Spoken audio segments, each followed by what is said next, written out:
Amin. Selamat pagi semua.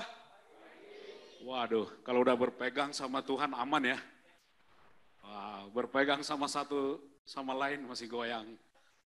Kita bersatu di dalam doa. Tuhan, kami memuji Engkau. Apapun keadaan kami saat ini, situasi hati, pikiran, perasaan kami, atau ada beban yang masih berat Tuhan. Tapi kami tahu saat ini kami akan menemukan pegangan kami yang sesungguhnya, yaitu Engkau. Berbicaralah Tuhan, tuntun hamba-Mu, bimbing anak-anak-Mu, Roh Kudus memeteraikan firman-Mu. Dalam Yesus kami berdoa. Amin. Selamat pagi semuanya. Sekali lagi saya selalu bersyukur ya kita memiliki saudara-saudari kita yang ada di sini membawakan musik pujian. Tidak gampang menjadi seorang membawakan pujian di gereja. Karena apa bedanya? Karena ini bukan perform. Ini bukan tentang talenta. Tapi ini tentang membawa kita semua mengangkat pujian kepada Tuhan. Bisa bayangkan kalau satu minggu ini hati mereka semua terganggu. Bagaimana mereka mengangkat kita kepada Tuhan. Dan mereka menjaga hatinya setiap minggu, tidak terganggu. Tadi malam saat kita mungkin sebagian di sini malam mingguan nonton, mereka berlatih di sini sampai jam 10 malam. Kita kasih tepuk tangan untuk hati mereka. Saat kita tadi pagi mungkin masih susah bangun karena kelamaan nonton bola. Mereka sudah di sini jam 8 sampai jam 9 tadi pagi berlatih musik, memastikan bahwa musik kita itu sempurna bagi semuanya. Padahal kita mungkin sebagian masih ribut suami istri, buruan ini, mereka udah di sini. Saya menghargai kalian semua yang bermusik di sini. Bahkan ada brother kita yang dari Jogja, dia kan harusnya kalau orang pertama kali datang di rumah kan dikasih minum, disuguhin ini enggak, disuruh kerja. Disuruh kerja. Itu bukan salah kami bro, salahmu kenapa kamu jadi saudara kami. Itu saudara dan dia datang, Bang John aku di sini, wah semangat kita. Tapi kita juga lihat tadi ada saudari kita dari Surabaya, dia di Sentul, dia tahu ada Victor Lucy di sana, mereka bisa sama-sama ibadah dari sana, dijemput ke sini. Bahkan ada teman-teman kita yang di sini, kita tadi pagi mungkin udah janjian, kita akan datang beribadah. Itulah yang dikatakan oleh Alkitab, berjalan ke Sion.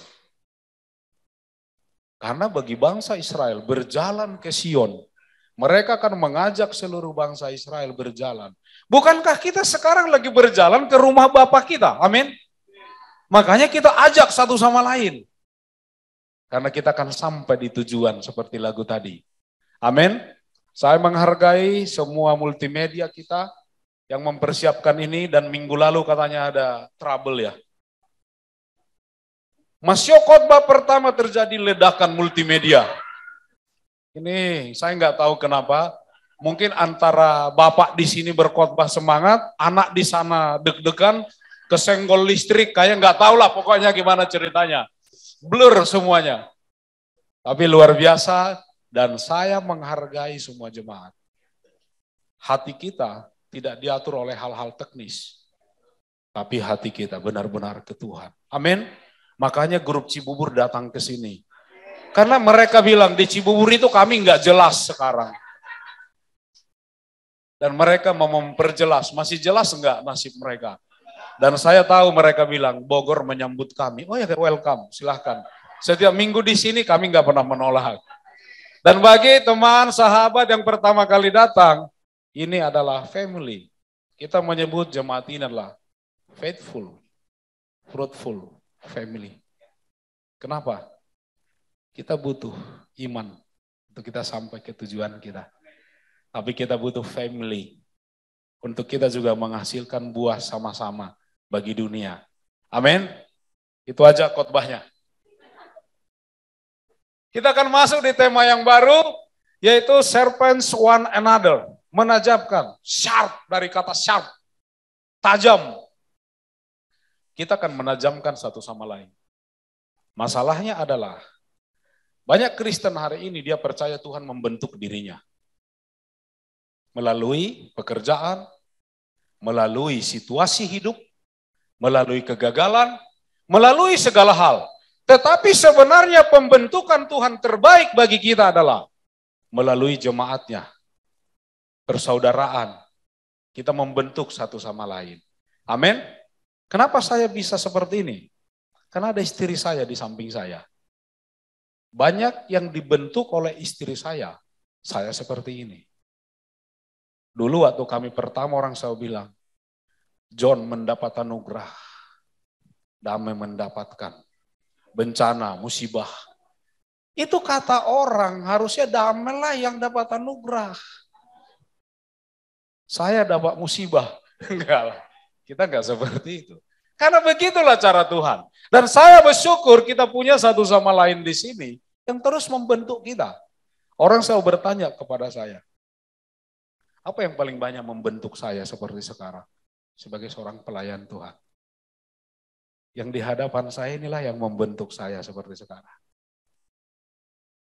Karena kalian mengatakan kalian mengasihi saya. Kalau yang belum bertobat, mulai nuntut. Saya tahu saya dikasihi. Bahkan kritik, masukan, curhatan, bahkan masalah setiap jemaat jadi masalah saya. Itu membentuk saya. Dan kita bisa semakin tajam melihat segala hal. Amin. Dan bulan ini kita fokus di hal itu. Biar kita menjadi satu pribadi yang lebih baik. Nanti khotbah saya akan menjawab lebih detail. Oh ternyata belum hidup, kirain tadi ada ledakan juga. Yes. Kitab Amsal dituliskan, kalau kita baca di sana kira-kira ini. Itu pertama memberi pengetahuan. Kecerdasan kepada orang yang tidak berpengalaman. Jadi kalau kita membaca kitab Amsal, kita nggak perlu mengalami penderitaan, kegagalan, kesalahan, karena itu adalah pengalaman hidup orang-orang berhikmat. Kita baca itu, kita jadi mengerti. Kebijaksanaan kepada orang muda. Karena orang bijaksana identik udah tua ya, kayak pengalaman. Tapi anak muda pun akan punya hikmat kalau membaca kitab Amsal. Kemudian pemahaman, mengetahui hikmat, didikan, dan kata-kata bermakna. Kalau kita baca Amsal, kata-kata quotes di Google itu kalah semua kedalamannya. Kenapa? Bedanya Amsal adalah hikmat yang sudah diuji dan sejalan dengan hikmat Tuhan. Banyak hari ini ilmu psikolog atau psikologi. Psikolog membuat teori pernyataan tentang satu hubungan, tapi hubungan dia berantakan dengan pasangannya. Itu enggak teruji. Tapi juga berbicara disiplin. Disiplin dalam kitab Amsal kalau kita baca, itu disebut didikan. Jadi didikan dan disiplin sama di sana. Atau pelatihan. Ini melatih kita, menjadikan kita pandai. Wow. Dulu kalau di sekolah apa katanya? Rajin pangkal pandai. Amsal sumber pandai. Saya pernah dihukum guru saya dulu karena salah di sekolah. Menuliskan 100 kali rajin pangkal pandai. Dan ada teman saya rajin sampai sekarang nggak pandai-pandai. Dia banyak melakukan keputusan-keputusan bodoh dalam hidupnya. Berarti Amsal masalahnya, dia nggak ngerti. Kemudian kebenaran itu menghasilkan kebenaran, keadilan, kejujuran. Bukankah ini yang kita rindukan dalam hidup ini? Orang politik berpolitik, penguasa berkuasa, para ahli bekerja. Tapi kita lupa sebenarnya kebutuhan kita adalah kebenaran, keadilan, kejujuran. Kenapa terjadi revolusi? Karena tidak memenuhi kebenaran, keadilan, kejujuran. Betul enggak? Kenapa terjadi konflik? Karena tidak memenuhi unsur kebenaran, keadilan, kejujuran. Amsal bisa memberikan itu. Amin. Jadi nanti istri-istri jangan minta puisi. Mintalah Amsal ke kami suami-suami. Daripada minta, mendingan baca sendiri. Jadi aman suami. Amsal 31. Kitab Amsal Nggak apa-apa kita banyak pengetahuan sedikit di awal ya. Karakteristiknya, kitab Amsal ini berdasarkan pengalaman nyata. Dari zaman kuno sampai sekarang dan masih relevan prinsipnya. Ringkas supaya mudah diingat. Mirip, quotes, atau apa, kredo. Mirip kata-kata, kalau dulu istilahnya apa, pepatah, kata-kata mutiara itu. Tapi kalau saya pakai kata pepatah dan kata-kata mutiara, ketahuan umur saya, angkatan keberapa? Angkatan Pujangga Baru. Hasil pengamatan yang mendalam. Jadi bukan asal disebut Amsal, kalau dicopot udah Amsal. Enggak, itu pengamatan yang sangat mendalam, diuji. Kemudian pengembangan dari pengalaman itulah dibuat seperti sebuah Amsal namanya, atau dalil. Kata Amsal sendiri berbicara tentang analogi atau instruksi. Baru dipakai, kemudian menyatakan kebenaran. Cara belajar Amsal simpel. Harus 3 ini terjadi. Kalau 3 ini enggak terjadi, Amsal tidak berdampak dalam hidup kita. Dibaca, direnungkan, dijalani. 3D. Ini mengcounter 3D yang lain. Dilihat, diraba, diterawang. Amsal atau uang. Wisdom. Amsal disebut wisdom. Nanti catatannya aku kasih ke kita semua. Buat jemaat apa sih yang saya kasih kalau sekedar gini doang? Nanti dibagi semua materinya. Wisdom. Topik utama dalam Amsal, kalau kita baca seluruh Amsal, kalau diambil top 1, 2, 3, 4, 5, top 1 adalah wisdom. Karena itu umumnya semua. Tapi dibagi lagi wisdom itu. Di top 2, wisdom tentang hubungan, relationship. Hubungan yang dibangun atas hikmat Tuhan. Kita akan temukan di Amsal. Tapi ada juga di situ hubungan yang tidak dibangun atas hikmat Tuhan, itu kacau. Itu kita temukan di Amsal. Kedua, speech, perkataan. Di situ banyak tentang perkataan, kata-kata yang sejuk. Menyegarkan jiwa. Baru saya sadar dulu kenapa orang Batak suka perang. Saya ngomong gini aja dibilang orang marah, tekanan suara gitu. Baru saya sadar. Ternyata suara itu perlu tenang. Nggak ngegas terus. Kadang-kadang yang membuat persoalan makin tinggi, bukan isunya, tapi tekanan suaranya. Tapi berbicara juga tentang bekerja. Bagaimana bekerja, berbisnis, bernegosiasi, semua ada di sana. Dan itu dari pengalaman raja dengan raja, bangsa dengan bangsa, kita sudah punya di sana. Dalam hikmat Tuhan. Bahkan dikatakan kalau kita terlanjur berjanji, tapi kita nggak bisa tepati, di sana ada solusinya. Kemudian 4, sukses. Sukses seperti apa? Sukses menurut hikmat Tuhan. Udah ada di Amsal. Wow, luar biasa ya. Dan kita akan, khotbah saya hari ini adalah tentang relationship. Minggu depan tentang speech. Next week-nya bekerja. Minggu keempat tentang sukses. Jadi kita mulai dengan hubungan, kita mulai dengan negosiasi, kita tanda tangan kontrak kerja, baru kita sukses minggu keempat. Amin. Deal? Itu flow-nya, ini jenius dibuat flow-nya. Karena penuh hikmat. Pertanyaan saya, what is the difference between knowledge and wisdom? Knowledge, knowing the facts. Pengetahuan, kita mengetahui informasi dan semua fakta dengan detail, clear. Makanya kita sekolah. Makanya kita berpendidikan. Tetapi hasilnya adalah orang pintar yang bisa meramal masa depan. Bukan orang pintar jenis itu ya. Kita tahu fakta, tetapi wisdom applying the facts to life properly. Buat apa mengetahui seluruh fakta, tapi nggak bisa mengaplikasikan dengan tepat. Makanya orang yang paling dibayar mahal di company adalah orang yang punya kemampuan, know how. Betul nggak? Orang bisa aplikasikan pengetahuan ini, bagaimana mengaplikasikan firman di hari Minggu kepada kehidupan hari Senin sampai Sabtu. It's wisdom. Amin. Tahu enggak? Perintah Tuhan udah jelas dong, tahu. Perintah Tuhan, hai istri tunduklah kepada suamimu dalam segala hal seperti kepada Tuhan. How to apply? Itu facts.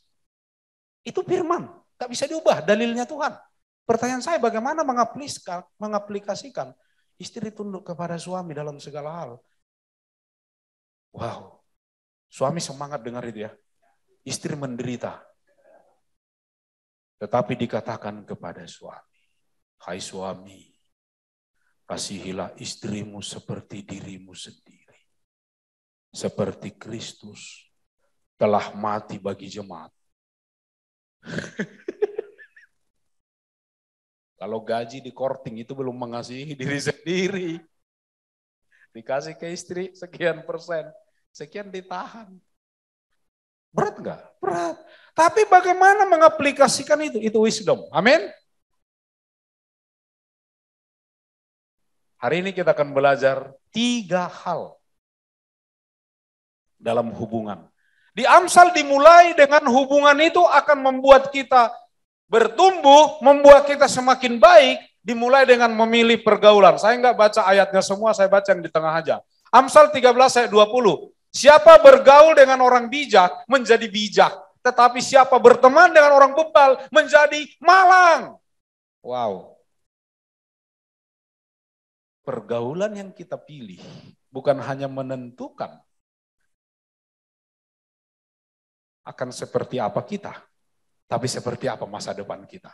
Malang atau beruntung atau berhasil tadi.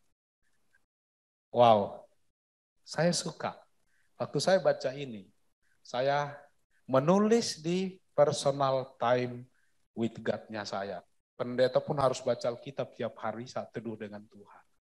Saya punya pergaulan, kalian semua.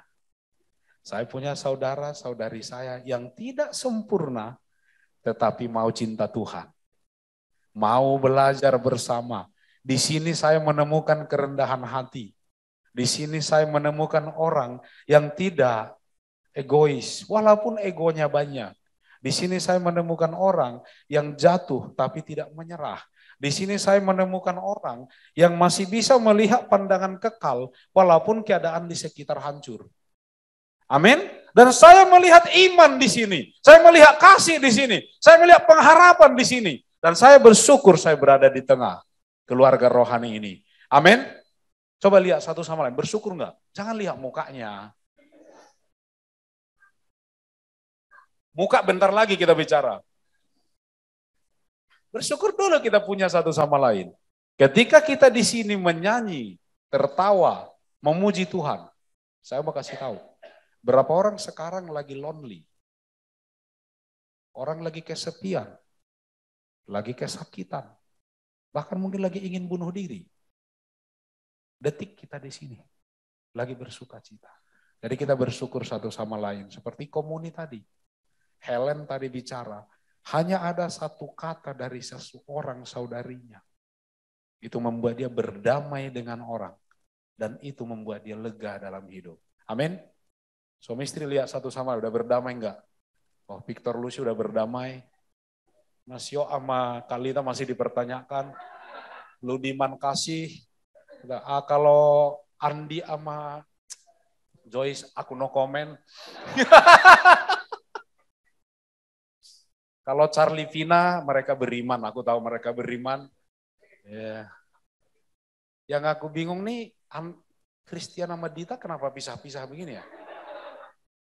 Oh, karena kursi kita hanya ada 5. Kalau ada 6, mereka pasti deket. Oh, kita bisa punya itu. As iron, sharpens iron. So one person sharpens another. Besi menajamkan besi. Orang menajamkan sesamanya. Kalau kalian, semua kita satu sama lain punya, Tuhan menaruh untuk menajamkan kita. Di versi yang satu, ada beberapa versi lumayan banyak, mengatakan, saya ambil tentang besi dulu ya. Saya bukan ahli metalurgi, saya hanya mempelajari sedikit, karena saya dulu pernah tambang emas, saya nggak pernah tambang besi. Tapi hampir prinsipnya sama. Proses besi menjadi bernilai tinggi itu mengalami proses penambangan. Ditambang dalam bentuk pasir besi atau iron sand namanya. Dalam bentuk pasir, kalau materinya sama ke emas. Yang kita lihat hanya tanah, materi tanah. Kemudian pemisahan, untuk emas kita pakai air raksa salah satu, kalau untuk besi kita pakai magnetic separator. Magnetik itulah yang, ingat dulu kalau waktu kecil kita namanya besi berani, kalau orang di kampung, kita taruh di pasir kan, yang unsur besi nempel ke dia. Tapi ini dalam besar separatornya. Ditariklah, memisah dari tanah. Kemudian dimurnikan. Pemurnian dipanaskan dalam tungku api. Suhu 1800. Untuk membakar unsur-unsur yang lain selain besi. Kalau di emas sama prinsipnya. Tapi emas titiknya lebih tinggi panasnya. Kenapa? Karena ketika terbakar di suhu sekian, unsur perak meleleh. Naikin lagi, tembaga meleleh, yang sisa nanti emas besi. Tergantung nanti mana yang kita mau ini. Sampai dia dapat namanya 95% kadar besi. Itulah yang disebut pig iron. Yang artinya bahasanya adalah besi babi. Berarti bisa dibikin bakmi, bisa dibikin bedua, bisa dibikin ini. Tinggal dibumbuin, ini udah siap, saji. Pig iron. Aku tahu pikirannya jemaat ini kalau udah makanan. Kemudian baru pembentukan. Pembentukan menjadi benda-benda berguna, berfungsi semua tujuannya. Di sini pembentukan ini sangat mengerikan. Dipanaskan lagi ulang. Sampai dia bisa dibentuk. Digodam ribuan kali. Setelah itu digerinda. Setelah itu diasah. Tujuan cuma satu. Supaya menjadi besi yang bernilai, berfungsi, berharga tinggi. Sebagai perbandingan, pasir besi, saya nggak punya toko material ya, saya nggak ada promosi di sini. Pasir besi 200.000 per ton, besi murni atau besi babi 1 juta per ton. Kalau dibikin bakmi, nggak sanggup kita belinya per porsi. Besi beton polos 6 mm kali 12 meter, 37.000. Mungkin Korobi yang lebih tahu harganya. Ya, Korobi. Kalau barang antik, koleksi, seni, jadi keris, kita nggak tahu berapa harganya. Kira-kira begitu. Inilah yang dikatakan tadi, besi menajamkan besi, manusia menajamkan sesamanya. Itulah salah satu bentuk puisi Ibrani, paralel sinonim. Dibuat besi dengan besi, disamakan, diparalelkan itu seperti manusia membentuk manusia. Jadi kata di versi Alkitab yang lain bukan hanya dikatakan sana countenance, so a man sharpens the countenance of his friends. Countenance itu adalah sebenarnya artinya dari bahasa Inggris Indonesian Online Dictionary, air muka, roman muka, raut wajah, ekspresi wajah, penampilan wajah kita, image-nya kita. Kalau dalam konteks Alkitab, seperti kita dikatakan image Allah, gambar dan rupa Allah. Melalui hubungan satu sama lain, kita mengembalikan hakikat kita kepada gambar dan rupa Allah. Amin.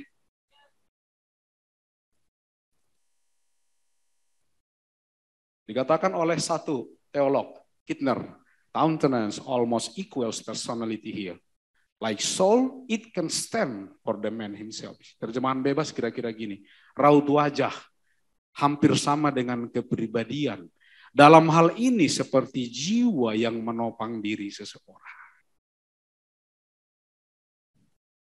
Raut wajah kita dalam konsep Yahudi menggambarkan seluruh isi dalamnya kita.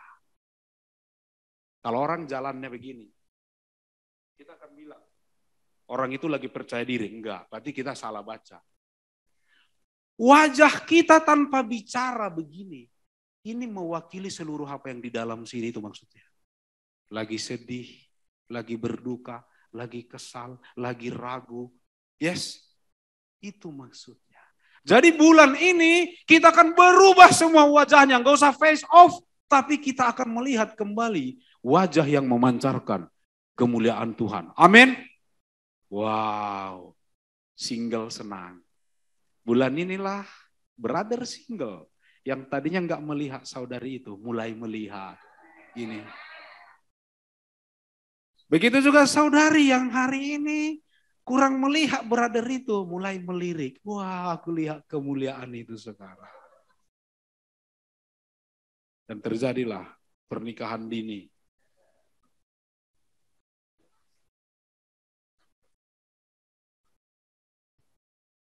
Nggak memancarkan kemuliaan Allah. Tapi itulah keluar bulan ini seluruh diri kita yang terbaik dari Tuhan itu. Amin. Bukan diri kita yang kesakitan itu keluar. Bukan diri kita yang ragu itu yang muncul. Bukan diri kita yang pahit, negatif, dan lain-lain itu yang muncul. Tapi diri kita yang dirancang Tuhan itu. Amin. Wow. Bisa nggak itu keluar sendiri? Tidak bisa, butuh satu sama lain. Jadi kalau ada di sini ajak ngobrol, ketemuan ngobrol, bicara ini. Aku ini area yang aku harus bertumbuh. Dan kita akan ada 3 hal hubungan kita bangun dalam bulan ini supaya itu terjadi. Amin. Semangat yang tadi baru opening, ini baru khotbah sekarang. Amsal 17 ayat 17. Seorang sahabat menaruh kasih setiap waktu dan menjadi seorang saudara dalam kesukaran. Siapa mau sahabat seperti ini? Oh enggak mau, cuman saya sendiri, sedih sekali. Ini kebutuhan terbesar manusia hari ini. Dikatakan secara psikologi, jika kita punya satu sahabat aja, kita sehat. Pertanyaan saya, kita punya seperti ini satu sama lain? Aku punya papa mama, bagus kalau papa mama jadi sahabat. Mereka ada di kita, bisa juga karena tanggung jawab. Seorang sahabat menaruh kasih setiap waktu dan menjadi seorang saudara dalam kesukaran. Hal pertama yang membangun hubungan satu sama lain, semua orang merasa dikasihi, rasa aman, membuat kita spesial. Ini masalah kita orang Indonesia. Kurang suka mengatakan rasa sayang kita kepada seseorang. Saya bilang ke anak-anak saya, I love you Kia Deo. Mereka kayak geli gitu. I love you gitu. Oh apaan sih Pak katanya, udah dipeluk aja. Kita butuh membuat anak-anak kita merasa dikasihi. Kalau anak yang merasa dikasihi, dia terisi secara berlimpah tangki emosinya. Dan saya mau kasih tahu, itu kunci orang percaya diri. Salah teori selama ini. Kita pikir anak kita akan percaya diri kalau mereka juara satu, hadiah, hadiah, hadiah. Tidak, itu akan menghancurkan mereka. Karena itu ekspektasi namanya, bukan support. Tapi kalau anak kita bahkan dalam keadaan dia gagal, dia tetap dikasihi, dia tetap confident untuk memulai kembali. Bukankah bahaya kalau anak kita dari dulu juara satu sampai kuliah nomor 1 dan di bisnis dia gagal. Cukup satu kegagalan. Dia akan bunuh diri. Karena dia nggak pernah merasa dikasihi. Dia hanya dikasihi karena pencapaian. Bisa? Bukti teorinya ada. Kenapa kita? Saya bertumbuh di sini. Saya besar di jalanan. Papa saya, kapan saya pernah ngobrol sama papa saya pernah nggak ingat. Karena umur saya 5 tahun, papa udah selingkuh sama tetangga pertama kali, selingkuh sampai 7 kali, dan saya punya ibu jadinya 8 orang, saudara tiri banyak, saya nggak pernah punya waktu, saya pahit. Itu membuat saya menjadi anak yang minder. Apa yang membantu saya hari ini bisa bertumbuh kembali? Saya punya saudara-saudari rohani yang menerima John Sinaga apa adanya saya. Bahkan dalam kekurangan, bahkan dalam perbuatan saya yang menyakiti kalian, kalian tidak pernah berhenti mengasihi. Dan itu membuat saya mengerti kasih Tuhan. Saya aman.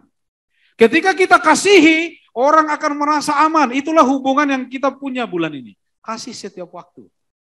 Menaruh kasih di setiap waktu. Ujian kasih adalah bukan di hari pernikahan mengucapkan janji aku akan setia kepada engkau dalam keadaan baik atau buruk. Tetapi setiap waktu yang akan kita jalani bersama. Lagi sakit, lagi menyakiti, lagi menyakitkan, kita tetap menaruh kasih. Amin. Menaruh kasih adalah kata kerja. Keputusan, aku tetap taruh kasih di sana. Amin. Kasih saya sama istri saya nggak cukup kasih waktu masa pacaran. Kenapa? Karena waktu pacaran dulu, kita bayangin dia aja udah ngawang kita, udah kayak di atas. Setelah menikah, kasih istri itu nggak cukup lagi kasih kasmaran itu. Karena sekarang butuh juga tagihannya. Udah bayar tagihan, udah bayar ini. Nggak cukup lagi itu. Bahkan kadang-kadang muncul anak. Kasih anak tapi nggak ada lagi waktu. Nggak bisa, saya harus menaruh kasih. Makanya puncak mengasihi Tuhan sama urutannya. Kasihi Tuhan Allahmu dengan segenap hati. Makanya disebut jatuh hati dulu. Saya nggak promo tentang kafe jatuh hati ya. Setelah kita kasih hati kita ke orang, ketarik hati kita ke orang. Kita kasih jiwa kita ke orang. You know? Waktu kita jatuh hati, di pikiran kita bagaimana aku mendapatkan dia jadi pasanganku. Dia pun jatuh hati. Ketika sama-sama jatuh hati sekarang, tidak lagi tentang menerima. Tentang memberikan jiwaku kepadanya, dan dia memberikan jiwanya kepadaku. Makanya kasih Tuhan Allah dengan segenap jiwamu. Enggak boleh segenap jiwa, enggak boleh setengah jiwa. Itu kejiwaan namanya, unsur kejiwaan.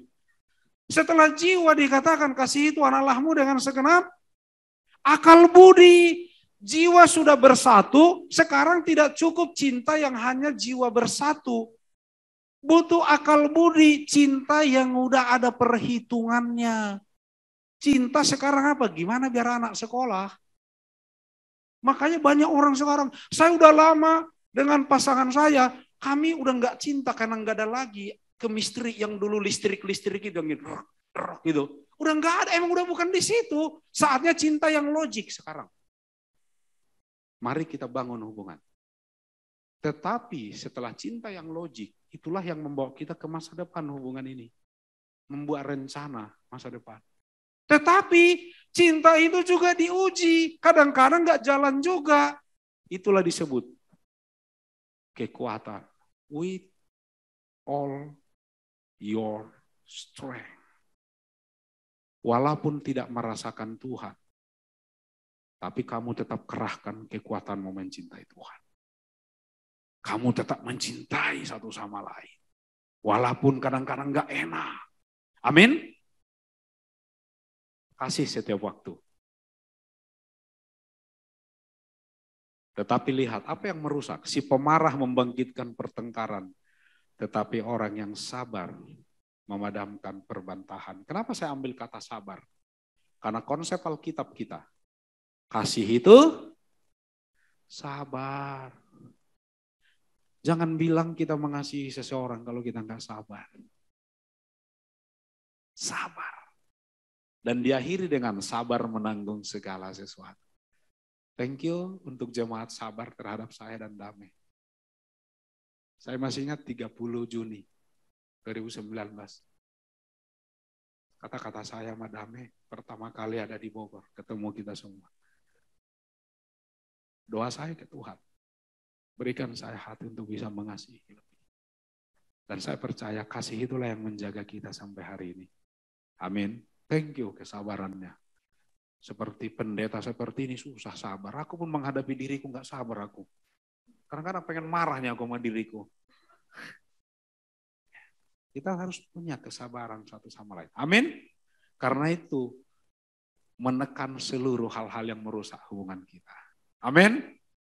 Anak sama papa yang ada di sini orang tua lihat-lihatan aja. Papa sabar bilang. Bilang ke papa ke orang tua sabar bilang. Jauh soalnya. Untung nggak satu tempat duduk. Kita lanjut ya. Amsal 27 ayat 5-6. Lebih baik teguran yang nyata-nyata daripada kasih yang tersembunyi. Itu tadi dibacakan Victor. Seorang kawan memukul dengan maksud baik, tetapi seorang lawan mencium secara berlimpah-limpah. Wow, ini mulai berat. Kadang-kadang teguran itu tidak ada yang suka teguran. Amin. Saya pun tidak suka. Tapi tidak ada yang menumbuhkan kita tanpa ini. Orang yang jujur dipimpin oleh ketulusannya. Orang yang jujur itu tulus dan dia bicara apa adanya. Dan kita bisa menjadi pribadi yang kita paling gak suka.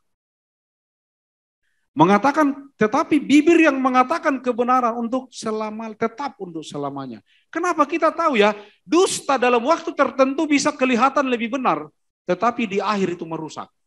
Dan selesai kita.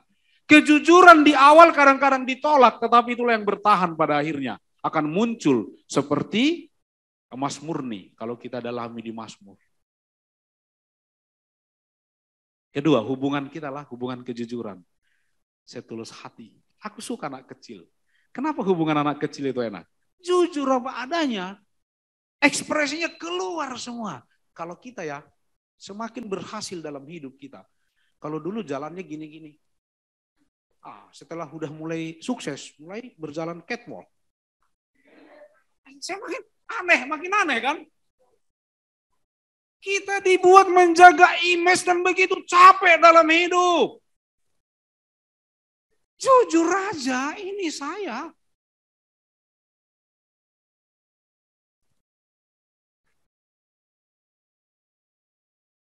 Nilai rohani pertama di rumah kami adalah jujur. Janji saya kepada Dame adalah jujur. Sejak kami pacaran. Saya kan jujur kepada kamu. Dalam segala hal. Kedua, dan saya akan membawa hubungan ini dalam takut akan Tuhan. Dan sampai hari ini saya jujur ke dia. Karena saya nggak punya yang lain, hanya kejujuran yang saya punya. Jujur, saya nggak punya. Tapi waktu saya jujur kepada dia, waktu kami pacaran, saya jujur semua dengan mantan saya. Berantem, Bu. Jujur itu ternyata bukan membangun, ngerusak. Tidak, saya bilang ke dia, saya kan tetap jujur. Karena semua itu ada di gereja, biar kamu tahu mereka. Kenapa saya jujur ke kamu? Biar kamu tahu, dulu saya dekat sama ini, dekat sama ini, dekat sama ini. Karena saya nggak mau. Ada celah bagi saya. Dan aku ingin kamu dekat bahkan dengan mantan-mantannya saya. Jujur. Saya jujur dosa saya ke kamu. Dosa pikiran cabul saya. Saya jujur ke istri saya. Kita jujur. Pendeta tidak kebal terhadap dosa. Tidak ada kita yang kebal. Jujur dalam hubungan. Saya jujur dengan gaji saya yang seberapa itu kepada Dami. Tidak ada saya sembunyikan 1 rupiah pun. Karena saya beruntung, uangnya uangku. Iyalah waktu kami pacaran gaji saya 1.200.000 dia 12 juta. Saya jujur lah. Saya jujur men. Saya jujur. Habis itu gaji kami menjadi 13.200.000. Aduh, gaji kami jadi 13.200.000. Saya jujur, damai bersyukur. Hari ini kita akan kejujuran itu enak sekali.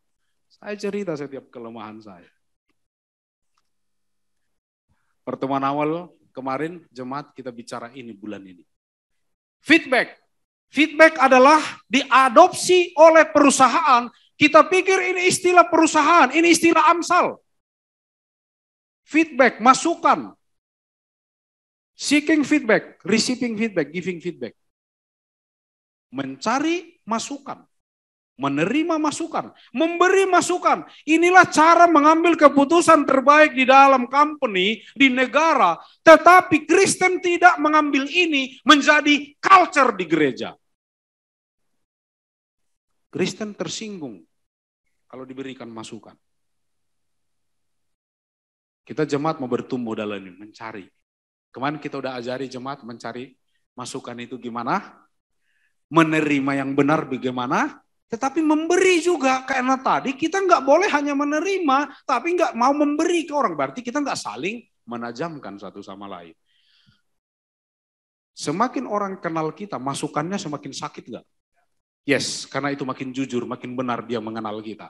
Karena dia akan memberi orang lain tidak lihat. Karena orang jujurlah akan mendiami tanah, dan orang yang tak bercelalah ya akan tetap tinggal di situ. Sambungannya di 22, orang fasik akan punah, sirna. Hanya orang jujur yang akan bertahan. Dan ini berlaku prinsip Amsal, mau di bisnis, mau dimanapun. Orang jujur itu akan bertahan kok. Walaupun kelihatan orang licik menang di awal. Berkat orang jujur memperkembangkan kota. Orang jujur itu mengembangkan. Tetapi orang fasik meruntuhkan. Wow, kota loh, bukan hanya hubungan kita. Berarti kejujuran itu punya pengaruh bahkan di kota ini.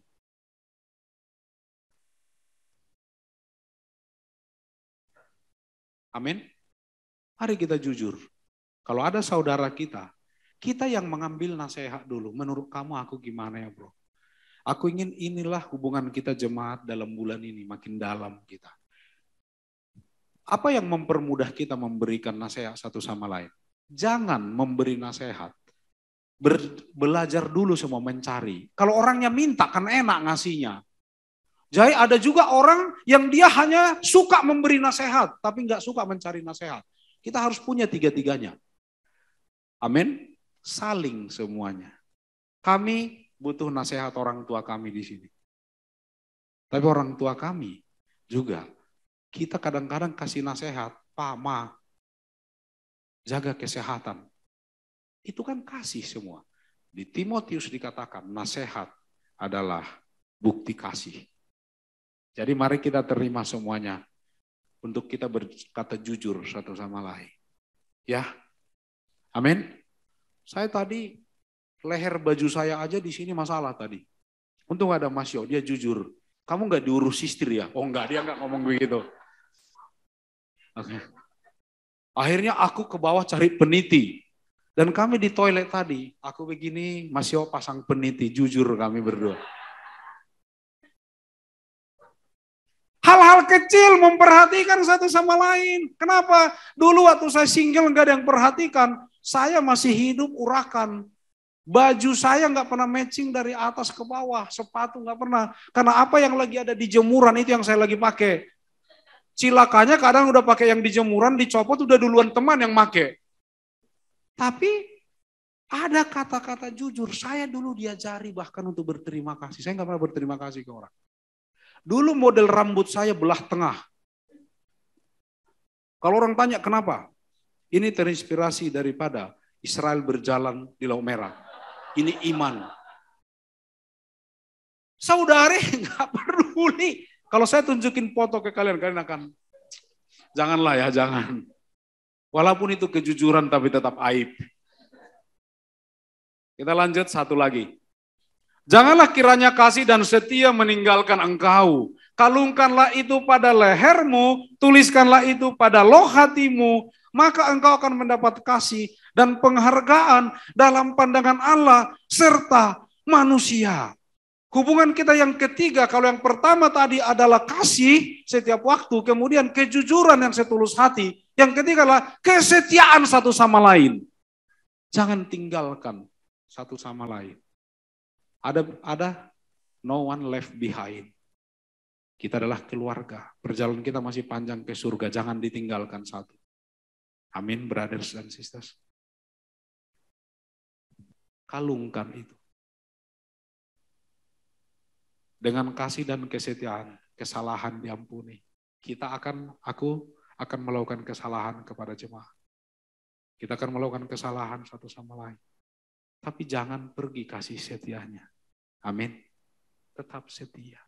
Jangan putus hubungan persaudaraan hanya karena satu konflik. Kita tetap saudara-saudari terkasih dalam Kristus. Jangan kau tinggalkan temanmu dan teman ayah. Jangan datang di rumah saudaramu pada waktu engkau malang. Maksudnya gini, ketika ada kemalangan baru berkabar. Kita kan punya hubungan gitu. Keluarga saya dulu begitu, kalau teleponan langsung ditanya, ada masalah? Karena kami terbiasa kalau ada masalah baru nyari satu sama lain.